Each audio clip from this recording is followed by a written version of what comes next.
Salut bien-aimés dans le Seigneur, que le Père, le Très-Haut, soit glorifié. Double honneur à la personne du Mashiach, ok? Du Christ, du premier-né de toute la création, du Seigneur et du Sauveur. Le titre de ce petit partage, il va pas être long, ok? Paul, tu n'es donc pas cet Égyptien. Paul, tu n'es donc pas cet Égyptien. Donc, je vais juste donner quelques préceptes qui vont pouvoir aider des frères et sœurs voilà, dans les échanges, dans les discussions que vous pouvez avoir avec plusieurs personnes. Ok. Ce que moi, personnellement, j'ai compris. Ok. Jean 3, 11 nous disons ce que nous savons et nous rendons témoignage de ce que nous avons vu. Ok. Ce qui est connu dans le monde religieux ou dans le christianisme, ok, cette perception générale, cette connaissance générale, c'est jamais le reflet de ce qui est écrit. Que l'on vous trompe pas. C'est mon expérience. Plusieurs personnes ont fait cette expérience. Ils savent, ok, ce qui est enseigné, ce que le monde connaît, n'est pas forcément le reflet pur de ce qui est écrit. Ok, donc nous allons aller dans ce qui est écrit. Ok, vous voyez,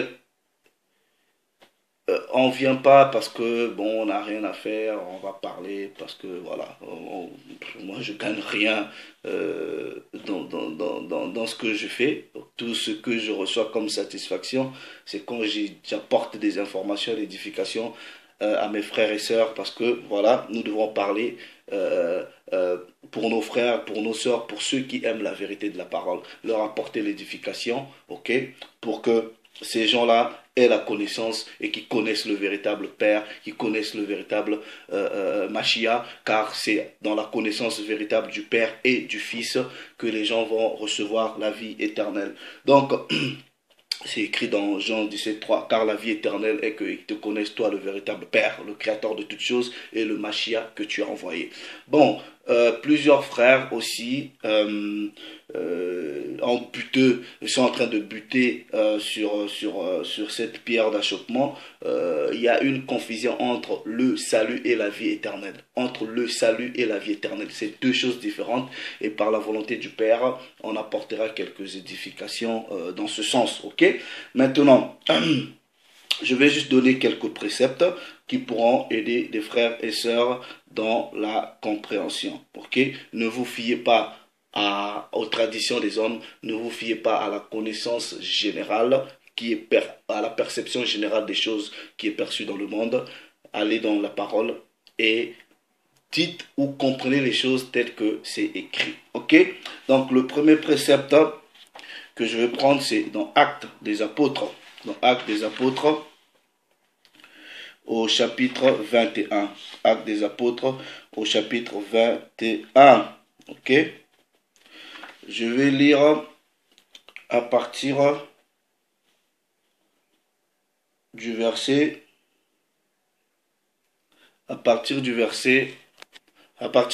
30. Ok? Donc, pour simplifier ou résumer, ok? Donc, ici, Paul est pensé être comme étant un Égyptien, ok? Il est confondu à un Égyptien. Et pourquoi Paul serait confondu à un Égyptien? Nous allons voir la raison, ok? Acte au chapitre 21, je lis à partir du verset 30. Dans la version King James française, il est écrit « Et toute la ville fut en émoi, et le peuple accourut ensemble. Et ils prirent Paul, ok, et le traînèrent hors du temple. Et tout de suite, les portes furent fermées. Et comme il cherchait plutôt à le tuer, la nouvelle vint au capitaine en chef de la bande de que tout Jérusalem était en tumulte. Verset 32. Qui immédiatement prit les soldats et les centurions, ok, il y en a plusieurs, ok, donc Corneille aussi en était un, ok, donc j'insiste dessus puisque j'ai promis parler de Corneille, qui immédiatement prit les soldats et les centurions et courut vers eux. Et lorsqu'ils vinrent le capitaine en chef et les soldats, ils cessèrent de battre Paul. Alors le capitaine en chef s'approcha et le prit, et commanda de le lier de 2 chaînes. Et il demanda qui il était et ce qu'il avait fait. Regardez le verset 34. Et parmi la multitude, les gens criaient une chose et les autres une autre. Et comme ils ne pouvaient rien savoir de certains à cause du tumulte, il commanda de le porter dans un château. Verset 35. Et lorsqu'il vint sur les marches, il arriva ainsi qu'il fut porté par les soldats à cause de la violence du peuple. Car la multitude du peuple le suivait en criant « ôtez-le » verset 37. Et Paul était sur le point d'être conduit dans le château. Il dit au capitaine en chef, « Puis-je te parler ?» Il lui dit, « Peux-tu parler le grec ?» Dans d'autres versions, on dit, « Parles-tu le grec ?» Ok?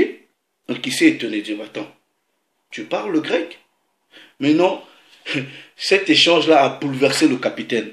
Et il va maintenant se dire, oh, au verset 38, « N'es-tu pas cet Égyptien ?» Il a entendu le grec, puisque Paul lui a parlé en grec. Il s'est étonné en disant, mais attends, mais je pensais que tu étais cet Égyptien. Ok? N'es-tu pas cet Égyptien qui, ces derniers jours, a produit un tumulte et conduit au désert 4000 hommes qui étaient des meurtriers. Donc, il fait allusion à la rébellion des Sicaires, ok? En anglais, on l'appelle les Sakari, ok? Donc, il dit, n'es-tu pas cet Égyptien? Mais non, la question que vous devez vous poser, ok? Pourquoi est-ce que Paul de Tarse est confondu à un Égyptien? Pourquoi il est confondu à un Égyptien? Pourquoi on n'a pas dit, oh ben, tu n'es pas grec, tu n'es pas romain, tu n'es pas édomite, tu n'es pas philistin. Pourquoi on dit, n'es-tu pas cet Égyptien? Il n'y a plus rien à cacher. Tout le monde sait que les Égyptiens sont des Noirs. Ok? Maintenant, imaginez un peu pourquoi on dit de Paul être un Égyptien. Ok? Et la réponse, elle va être dans la parole. Nous prenons, ok, Amos chapitre 9. Ok? Amos chapitre 9. Je vais prendre la version second 19:10. Ok? Regardez ceci. Au verset 7, il est écrit, « N'êtes-vous pas pour moi comme les enfants des Éthiopiens ?» Ok? Il y a une raison pourquoi j'ai pris ce verset, mais ici on vous parle d'Égypte. En fait, le sujet c'est égyptien, mais il y a une clé là qui dit, « N'êtes-vous pas comme les enfants des Éthiopiens, enfants d'Israël ?» Est-ce que vous n'êtes pas pareil? Ok? N'ai-je pas fait sortir d'Israël, n'ai-je pas fait sortir Israël du pays d'Égypte, comme les Philistins de Catfor et les Syriens de Kir? Ok? Donc la parole ici vous dit que les Éthiopiens sont comme les Égyptiens, et sont comme les Israélites. Ok? Mais Paul par contre est confondu à un Égyptien. Ok? Maintenant, nous allons aller voir, ok, qui est le père des Éthiopiens, qui est le père des Égyptiens. Ok? Donc, nous prenons dans la cartographie des nations, dans Genèse chapitre 10. Dans Genèse chapitre 10. Ok? Verset 1. Voici la postérité des fils de Noé, Shem, Cham et Japhet. Il leur naquit des fils après le déluge. Des fils après le déluge. Ok? Amos 9, 7 parle des Éthiopiens. Ok? Maintenant, nous allons voir l'origine des Éthiopiens, l'origine des Égyptiens. Ok? Nous prenons le verset 6. Le verset 6. Voici les fils de Cham. voici les fils de Cham. Il y a qui? Il y a Couche. Couche, c'est Égypte. Il y a Couche, c'est Éthiopie. Couche, c'est Éthiopie. Misraïm, c'est Égypte. Pouf et Canaan. Ok? Donc, on s'arrête là. Ok? Ça, c'est dans la version seconde 19-10. On vous dit, les fils de Cham furent Couche, Misraïm, Pouf et Canaan. Je vous donne des versions où c'est traduit par Égypte. Donc là, quand vous prenez par exemple la version Nouvelle Bible seconde, on dit les fils de Cham furent Couche, Égypte, Pouf et Canaan. Ok? Les Couchites, ce sont les Éthiopiens. Misraïm, c'est ça ce qu'on appelle par l'Égypte. Donc, la parole vous dit que Égypte et Couche ont un même père, qui est Cham. Ok? Maintenant, si les Couchites et les Égyptiens ont un même père qui est Cham, ok? Maintenant, nous allons prendre un verset qui va nous dire quelle est la couleur de peau des Éthiopiens. Nous prenons Jérémie, ok? Jérémie chapitre 13. Jérémie chapitre 13. Je lis le verset 23. Jérémie chapitre 13, verset 23. Version de la Bible de la liturgie. Il est écrit, un Éthiopien peut-il changer de peau? C'est une question. Un Éthiopien peut-il changer de peau? Une panthère changer de pelage? Et vous pourriez faire le bien, vous qui êtes habitué au mal? Donc on vous dit qu'un Éthiopien ne peut pas changer de peau. Bible de la liturgie. Je prends Nouvelle Bible seconde, ok? Il ne va pas utiliser le terme éthiopien, mais il va utiliser le vrai terme couchite, couche. Bible, Nouvelle Bible seconde, on dit un couchite peut-il changer sa peau? Un couchite peut-il changer sa peau? Bible Semeur, un Éthiopien peut-il changer sa peau? Traduction du Monde Nouveau, un couchite peut-il changer sa peau? Ok? Bible Shuraki, regardez bien. Change-t-il sa peau, le nègre? Puisque couche, ça veut dire le nègre. Ok? Change-t-il sa peau, le nègre, le noir? Ok? Selon la Bible de Shuraki. Traduction écuménique de la Bible. Un noir peut-il changer de peau? Traduction du rabbinat français Zadok Khan, du rabbinat français Zadok Khan. C'est des Édomites, ok, mais ils vous disent quand même la vérité. Le nègre peut-il changer sa peau? Le nègre peut-il changer sa peau? Maintenant, je vous pose la question. Si on vous dit que l'Éthiopien qui est nègre, qui est noir, ne peut pas changer de peau, son frère qui est Misraïm, égyptien, va avoir quelle couleur? Et Paul de Tarse est confondu à une personne qui est censée être de peau noire. Donc je vous pose la question. Paul de Tarse, là, il va être quelle couleur? Il va être quelle couleur? Il est confondu à un Égyptien. Les Égyptiens sont les fils de Couche. Il a eu... sont les fils de Ham plutôt. Donc, Ham ou Cham a eu Couche, c'est-à-dire Éthiopie, et Misraïm, c'est-à-dire l'Égypte. C'est aussi simple que ça. La parole est simple à comprendre. La parole est simple à comprendre. Et au-delà même de Paul de Tarse, quand vous lisez dans Exode chapitre 2, Moïse a été confondu à un Égyptien. Vous le lisez, ok? On peut prendre les préceptes vite fait, ok?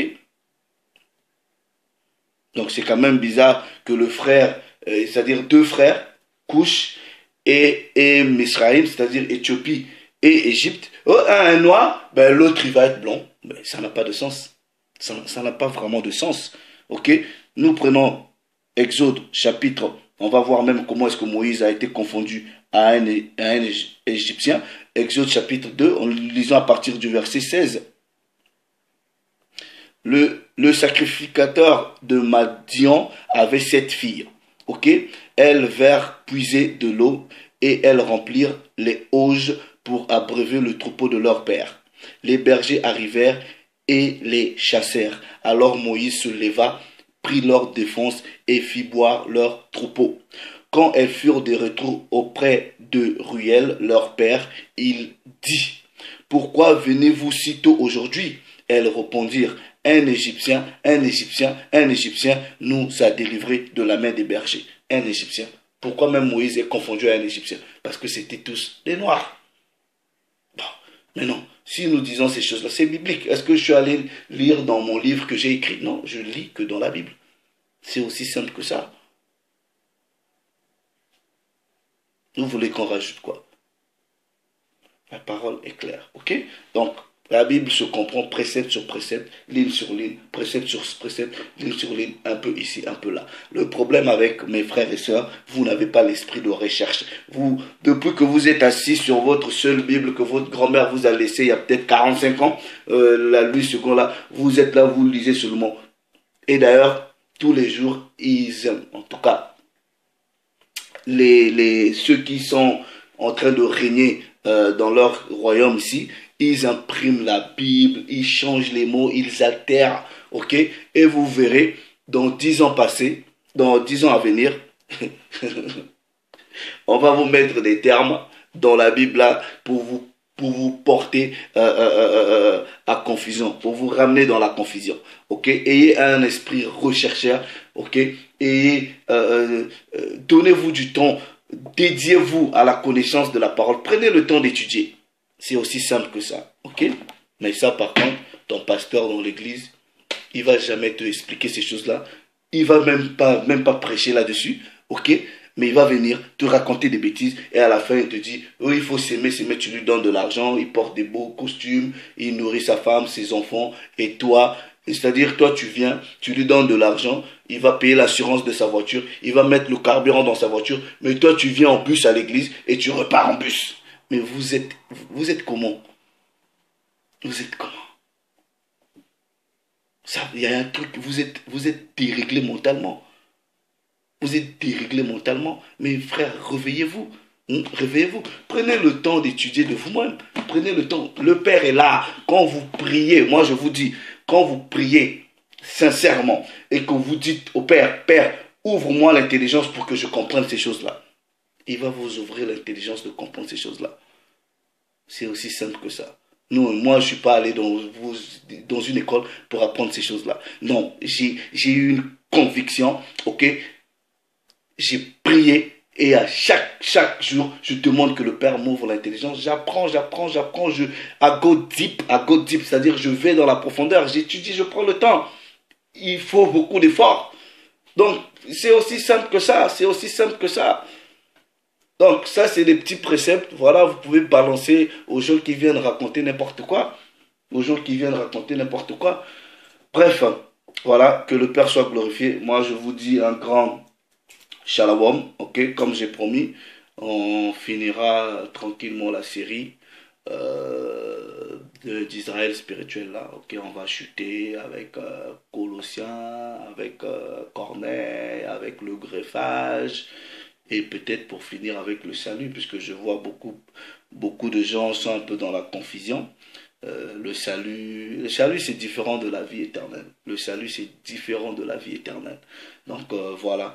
Bon, que le Père soit glorifié, frères et sœurs. Je vous aime beaucoup, ok? Donc aussi longtemps le Père le permet, on apportera l'édification. Et tout ce qu'on vous demande, c'est de nous soutenir dans la prière. Que le Père soit glorifié. Shalom.